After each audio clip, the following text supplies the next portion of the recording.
Assalamualaikum warahmatullahi wabarakatuh. Halo semuanya, kami dari kelompok 7 kosmetologi akan menjelaskan mengenai hal-hal yang berkaitan dengan eye cosmetics.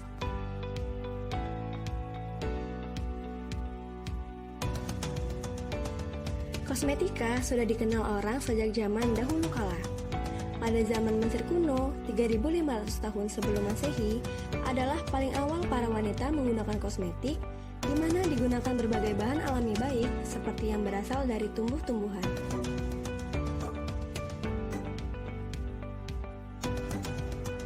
Pada tahun 1909, pertunjukan London Ballet Roses menampilkan penggunaan eyeshadow dan maskara, di mana mendorong penjualan produk kosmetik mata. Tahun 1910 terjadi pergeseran dari produksi kosmetik rumahan ke produksi yang diproduksi secara komersial. Pada tahun 1930, masa ini kosmetik mulai meluas di mana para wanita mulai menggunakan mata kohl eyeshadow.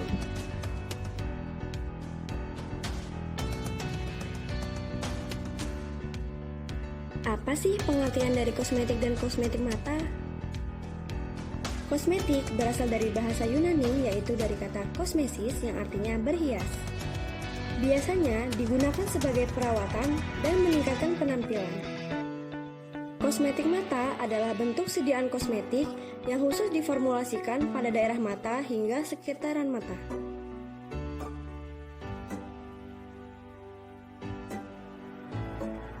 Klasifikasi eye cosmetics. Maskara.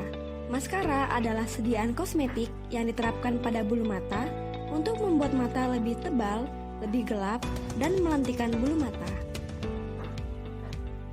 Jenis-jenis maskara yaitu ada maskara cair, maskara waterproof atau tahan air, maskara krim, dan maskara padat. Eyeshadow. Eyeshadow adalah sediaan kosmetik yang digunakan untuk mewarnai kelopak mata sehingga terbentuknya bayangan yang baik. Jenis-jenis eyeshadow yaitu powder compact, cream, liquid, stick, dan pensil. Eyeliner. Eyeliner adalah sediaan kosmetik yang digunakan untuk membuat garis pada tepi bagian atas mata sehingga sorotan mata menjadi lebih tajam. Jenis-jenis eyeliner yaitu pensil, gel, liquid, spidol, padat atau cake, cushion, dan Jenis-jenis eyeliner yaitu pensil, gel, liquid, spidol, retractable, padat atau cake, dan syarat eye cosmetics. Penggunaan warna dalam eye cosmetics harus memenuhi persyaratan seperti tidak toksik, tidak menimbulkan alergi, dan tidak mengandung bahan kimia berbahaya. Pada sediaan maskara harus memenuhi persyaratan seperti mudah dioleskan dan tidak mudah luntur, tidak lengket, serta tidak boleh segera mengering.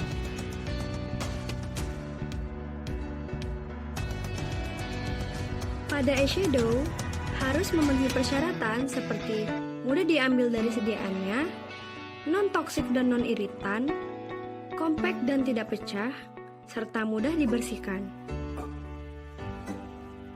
Pada pensil alis harus memenuhi persyaratan seperti mudah dipakai, sama rata dalam pengolesan, dan tidak rapuh.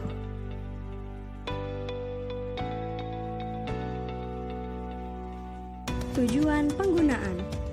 Tujuan pemakaian maskara adalah untuk membuat bulu mata lebih tebal, lebih lama, dan lebih gelap yang dimaksudkan untuk memperindah penampilan mata. Tujuan pemakaian eyeshadow adalah untuk mengaksentuasikan mata, membuat putih biji mata tampak lebih cemerlang.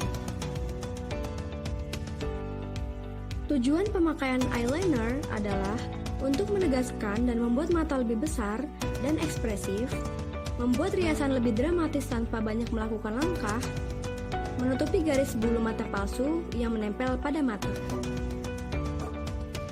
Tujuan pemakaian pensil alis adalah untuk menebalkan atau mengubah bentuk alis.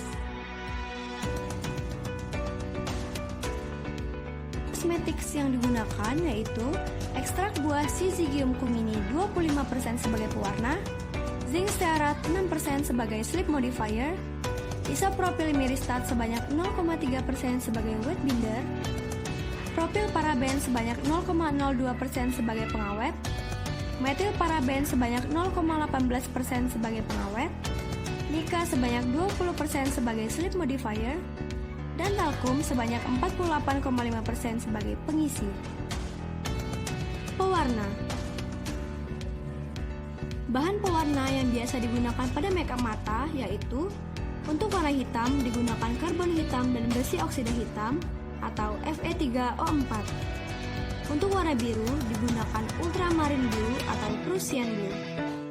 Untuk warna hijau digunakan chromium oksida. Untuk warna coklat digunakan besi oksida bentuk sienna. Untuk warna kuning digunakan besi oksida bentuk ochre. Dan untuk warna merah digunakan carmine NF atau aluminium pada pigmen cochineal. Biasanya untuk memperoleh warna yang halus dan lebih terang digunakan titanium dioksida atau zinc oksida. Sleep modifier. Sleep modifier adalah bahan yang membuat suatu zat lebih licin. Saat pengubah sleep hadir, produk kosmetik dapat lebih mudah menyebar ke seluruh kulit untuk diserap. Contoh dari sleep modifier yaitu kaolin clay, rice bran, dan silicates. Wet binder. Wet binder adalah bahan pengikat basah. Contoh dari wet binder yaitu gelatin. Pengawet. Pilihan pengawet yang biasa dipilih untuk produk mata adalah alkyl P-hydroxybenzoat.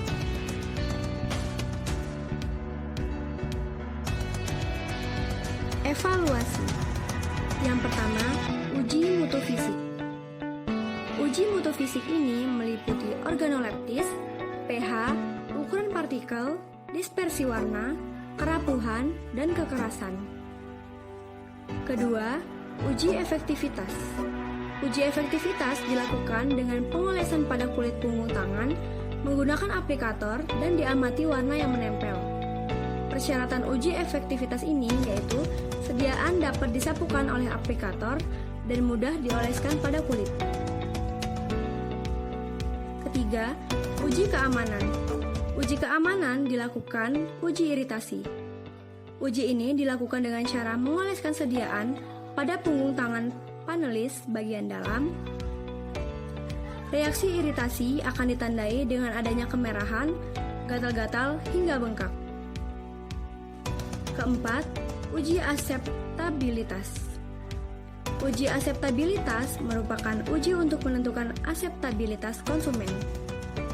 Uji ini dilakukan pada 10 orang panelis yang tidak terlatih.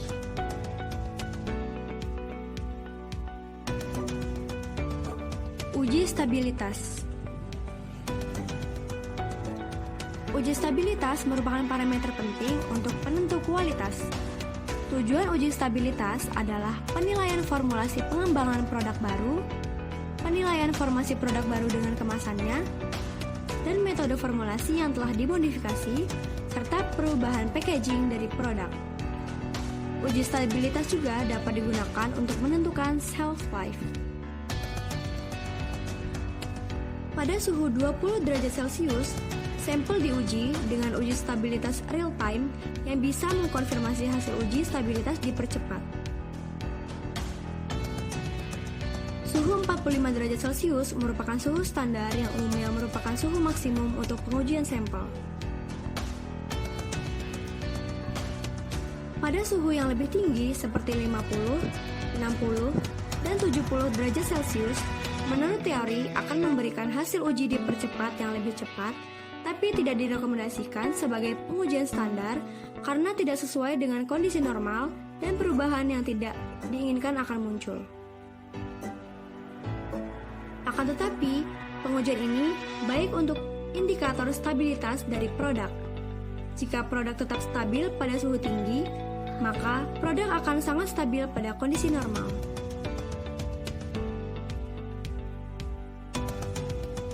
Uji stabilitas tambahan.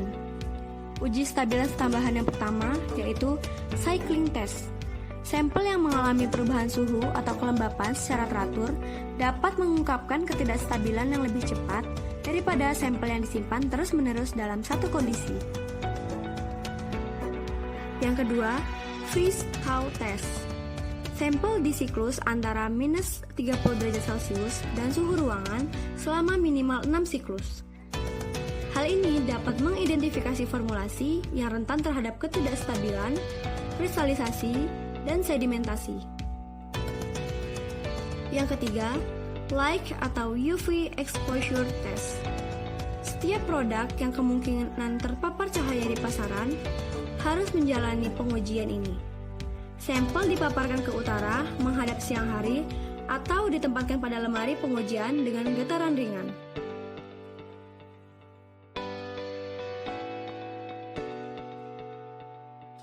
Peneliti Wan and Craig 2018 melihat adanya migrasi produk eye cosmetics yang masuk ke dalam margin kelopak mata dan kontaminasi film air mata yang menyebabkan blefaritis posterior, iritasi permukaan okular, ketidakstabilan film air mata, pigmentasi konjungtival, inflamasi epitel kornea, dan keratitis.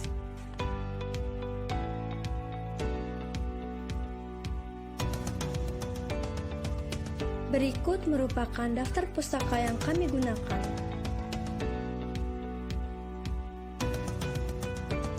Sekian yang dapat kami sampaikan mengenai eye cosmetics. Kami akhiri. Wassalamualaikum warahmatullahi wabarakatuh.